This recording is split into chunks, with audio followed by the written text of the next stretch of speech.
बहुत-बहुत स्वागत है आपका मेरे यूट्यूब चैनल पे। दोस्तों आज हम इसमें सॉल्व करेंगे समीकरण के प्रश्न को। इस वीडियो में मैं दोस्तों आपके सामने सिर्फ़ 2 ही प्रश्न रखने वाला हूँ और ये 2 ही प्रश्न आपको एकदम अंदर से हिला के रख देंगे। आपको लगेगा कि मैंने अब तक क्या पढ़ा कि आज तक हमने जो पढ़ा उसमें से कोई भी ऐसा समीकरण ना बना जिसको आप सॉल्व ना कर सकें। लेकिन दोस्तों आज एक छोटे से समीकरण में दोस्तों आप इसमें कन्फ्यूज़ हो जाएँगे और इसको आप गलत कर देंगे। तो यहाँ पे दोस्तों आपके सामने जो समीकरण दिया गया है 8a³ plus b³ a² minus a³ into b² into c² is equal to 1। तो हमें दोस्तों इसमें ए बी सी का हमें मान बताना है। तो इसमें दोस्तों आप पहली बात तो ये कन्फ्यूज यह हो गए कि आप इसमें जब भी आप किसी समीकरण का मान निकालते हैं तो उसमें एक से अधिक समीकरण होते हैं तभी आप उसका मान निकाल सकते हैं। लेकिन दोस्तों ऐसी बात नहीं है, आप एक समीकरण से भी उसमें वैल्यूज का जो मान होता है वो निकाल सकते हैं। तो इसको कैसे निकाल सकते हैं, इसका जो बेसिक कॉन्सेप्ट और ट्रिक जो है हम अप्लाई करेंगे इसमें और इसको बिल्कुल केयरफुली देखेंगे।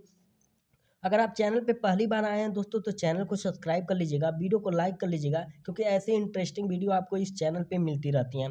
तो इसको दोस्तों सॉल्व करने के लिए हम क्या-क्या कर सकते हैं, तो यहाँ पे दोस्तों यहाँ पे जब हमें समीकरण हमें सबसे पहला जो पॉइंट है यह ध्यान में रखना है कि इसमें जो वेरिएबल्स हैं वो कितने हैं। तो यहाँ पे दोस्तों हम वेरिएबल्स की बात करें तो दोस्तों वेरिएबल्स हमारे कितने हो जाते हैं आप यहाँ पे काउंट कर सकते हैं। यहाँ पे आपको दिख रहा है कि 3 वेरिएबल्स हैं।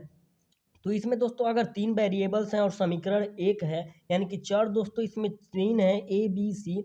और इसमें दोस्तों अगर हम बात करें कि इसमें समीकरण की तो समीकरण इसमें हमें दिखाई दे रहा है 1। तो इसमें हमें दोस्तों तीनों चरों का अगर हमें मान निकालना हो यानी ए, बी, सी का अगर हमें मान निकालना हो तो हम इसको कैसे अप्लाई कर सकते हैं, कैसे इसको सॉल्व कर सकते हैं। तो हमें सबसे पहले यह देखना है कि हमारे पास वेरिएबल्स कितने हैं और उसके बाद देखना है हमें समीकरण कितने हैं। अगर समीकरण दोस्तों 1 दिया है, वेरिएबल्स 3 दिए हैं, तो आप किन्हीं 2 वेरिएबल्स को आप 0 मान सकते हैं। मान लीजिए कि मैं यहाँ पे मान ले रहा हूँ b is equal to 0 and यहाँ पे c इज इक्वल टू मैं यहाँ पे 0 मान ले रहा हूँ। अगर दोस्तों मैं ऐसा कर रहा हूँ कि b इज इक्वल टू 0 और c इज इक्वल टू 0 को मान ले रहा हूँ तो अब हमारे पास बच क्या गया, यानी कि a पॉइंट भी हो गया हमारा 0, यह वाला टोटल पॉइंट हो गया मेरा 0। अब बचा क्या, 8a³ इज इक्वल टू 1। अब दोस्तों a³ को यहीं पे रहने देते हैं और 8 को इस तरफ ट्रांसफर करेंगे तो 1/8 हो गया। अगर दोस्तों यहाँ से अगर हम क्यूब को हटाएं तो यहाँ पे दोस्तों √3 का क्यूब चढ़ जाएगा, यानी 1/8 का यहाँ पे क्यूब रूट हो जाएगा। और हमें पता है कि जब ऐसा आपके सामने हो जाता है कि क्यूब रूट चढ़ जाए तो यहाँ पे सिंप्लीफाई हम इसको कर सकते हैं 1/2 के रेशियो में। यानी कि दोस्तों ए का जो मान हो गया वह 1/2 हो गया, बी का जो मान हो गया 0 हो गया, सी का जो मान हो गया वह 0 हो गया। अब अगर आपको इसमें थोड़ा सा भी कन्फ्यूजन हो, अगर इसमें आपको कन्फ्यूजन हो कि कैसे यह हो गया मान, तो इसको दोस्तों हम यहाँ पे जांच कर सकते हैं कि जो हमने मान निकाला क्या वह मान यहाँ पे हमारा सेटिस्फाई कर रहा है इस इक्वेशन को। अगर दोस्तों आप जब भी कोई मान निकालते हैं तो यहाँ पे आप इक्वेशन को यहाँ पे सेटिस्फाई करा लेते हैं और जब इक्वेशन आपका सेटिस्फाई हो जाता है तो यहाँ पे दोस्तों आपको यह पता चल जाता है कि हमने जो मान रखा वह सभी मान सही आए हैं। तो यहाँ पे दोस्तों हमारा जो ए का मान आया है, ए का मान वह कितना आया है 1/2। तो यहाँ पे दोस्तों 8 इंटू 1/2 करते हैं, 8 इंटू 1/2 का क्यूब है तो दोस्तों 1/8 हो गया। और यहाँ पे दोस्तों बी का मान अगर 0 रखेंगे तो ए का मान रखने की आवश्यकता नहीं, वो ऑलरेडी 0 हो जाएगा। और यहाँ पे दोस्तों बी और सी यहाँ पे 0 हो जाएंगे तो ए का मान ऑलरेडी 0 हो जाएगा, बराबर 1 हो जाएगा। यहाँ से दोस्तों 8 को 8 काट देगा तो बचेगा सिर्फ 1 यहाँ पे, और 1 इज इक्वल टू 1 हमारा यहाँ पे सेटिस्फाई कर जा रहा है। यानी कि दोस्तों ए का जो मान हो गया 1/2 हो गया, बी का जो मान हो गया 0 हो गया और सी का जो मान हो गया यहाँ पे 0 हो गया। अब अगले प्रश्न की बात किया जाए दोस्तों तो अगला जो हमारा प्रश्न है दोस्तों ये भी काफ़ी आसान प्रश्न है, क्योंकि इसमें हमने 2 इक्वेशन दिए हैं, वह इक्वेशनों की जो संख्या है वह 2 है। और इसमें वेरिएबल्स की बात किया जाए तो वेरिएबल्स हमारे यहाँ पे 3 दिए गए हैं। तो इस इक्वेशन को अगर हमें सॉल्व करना रहे तो हम यहाँ पे क्या कर सकते हैं, हमने पहले आपके क्वेश्चन में बताया कि आपको देखना है वेरिएबल्स कितने हैं। तो वेरिएबल्स हमें पता चला कि यहाँ पे वेरिएबल्स जो हमारे हैं यह 3 हैं। अब फिर हम इसमें देखेंगे कि इसमें जो हमारे समीकरण कितने हैं, तो समीकरण हमें पता चल रहा है 2 है समीकरण। अब दोस्तों समीकरण जब 2 है तो हमें 2 वेरिएबल्स को रखना है, एक वेरिएबल्स को हमें 0 यहाँ पे मान लेना है। तो हम किसी एक वेरिएबल्स को यहाँ पे जब 0 मानेंगे, जब किसी एक वेरिएबल्स को हम यहाँ पे 0 मानेंगे, तो मान लीजिए कि हमने सी को जो 0 माना, क्योंकि सी दोस्तों जो हमारे लिए होगा वो लास्ट एलिमेंट है, तो इसको मान लीजिए हम सपोज कर रहे हैं सी को, आप ए को भी मान सकते हैं, बी को भी मान सकते हैं, इसमें आप जो मानना हो आप मान सकते हैं। तो यहाँ पे हमने सी को यहाँ पे 0 मान लिया, तो सी को 0 मान लिया, तो पहले समीकरण में हमारे पास कौन कौन से एलिमेंट बचे, 3a³ माइनस 4b³ यहाँ पे दोस्तों सी को अगर मान रखते हैं 0, तो यहाँ पे इक्वल 0 हो जाएगा, और यहाँ पे दोस्तों हमारे पास बच गया 9। अब दोस्तों जब समीकरण नंबर 2 में जाएंगे, तो समीकरण नंबर 2 में अगर सी का मान 0 रखते हैं, तो हमारे पास एलिमेंट कौन कौन से बचे, 2a³ plus 5b³ is equal to 6 बचे।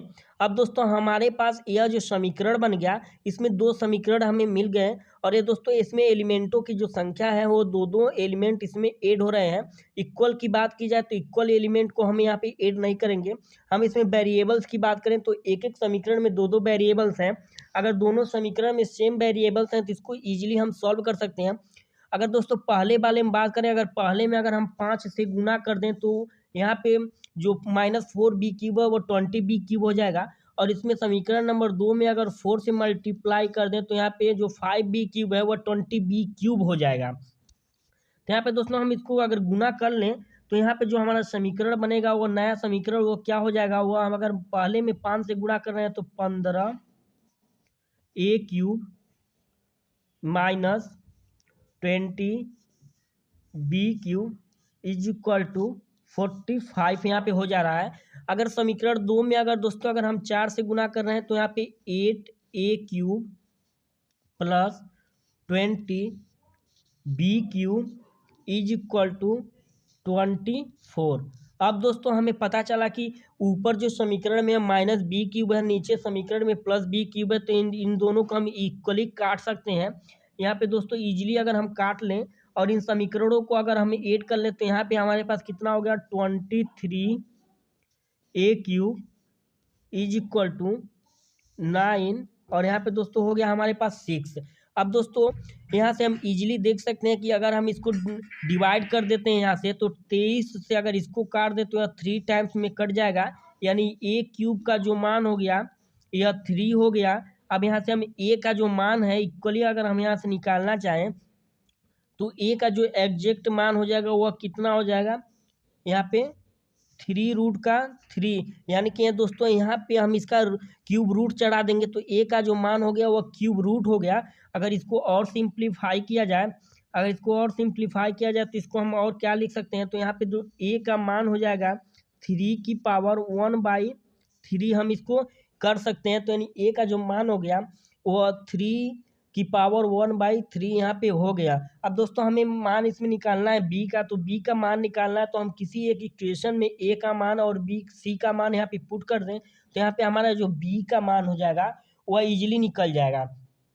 तो यहाँ पे दोस्तों हम कोई भी एक इक्वेशन ले लेते हैं। जैसे मान लीजिए अगर हमें इक्वेशन लेना है, तो हम यहाँ पे कौन सा इक्वेशन ले लें, इसमें दोस्तों जो हमारा सबसे आसान इक्वेशन देखने में लगे हम उसी इक्वेशन को लेंगे। तो हम यहाँ पे दोस्तों इस वाले इक्वेशन को अगर ले लें तो ईजी पड़ेगा, क्योंकि इसमें जो हमें अंक दिए गए हैं इसमें छोटे छोटे अंक दिए हैं, तो इसमें गुणा करने में हमें प्रॉब्लम नहीं हो सकती। तो यहाँ पे 2a³ हमारा इक्वेशन जो है, यहाँ पे हम एक बार इसको नोट डाउन कर लेते हैं। 2a³ प्लस यहाँ पे हमारा और क्या था, 2a³ प्लस यहाँ पे हमारा था 5b³ इज इक्वल टू 6।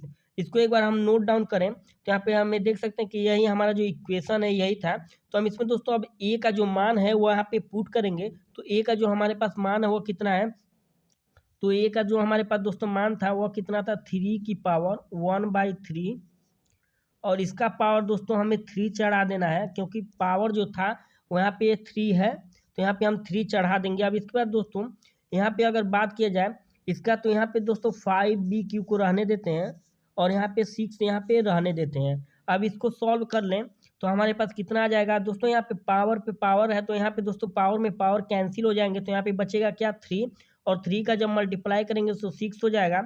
और यहाँ पे दोस्तों 5b³ इज इक्वल टू 6। अब दोस्तों यह 6 इस 6 को कैंसिल कर देगा, क्योंकि एक प्लस में है, दोनों साइड प्लस में है, तो यहाँ पे एक कैंसिल कर देंगे, तो हमारे पास बचा क्या b³ इज इक्वल टू, अब दोस्तों यहाँ पे हो गया हमारे पास 0। अब 0 हो गया यहाँ पे, तो अब इसको हम इक्वली कर सकते हैं, यानी कि b का जो मान हो जाएगा, 0 हो जाएगा। तो हमने यहाँ से दोस्तों सेटिस्फाई कर लिया कि जो हमारा a का मान है वह 3⁻1/3 है, b का मान जो हमारा 0 है, एंड c का जो मान है हमारा वो भी 0 है यहाँ पे। तो ऐसे दोस्तों हम ऐसे इक्वेशन को यहाँ पे सॉल्व कर सकते हैं। तो चलिए दोस्तों मिलते हैं नेक्स्ट वीडियो में। अगर वीडियो पसंद आए तो चैनल को सब्सक्राइब जरूर कर लीजिएगा।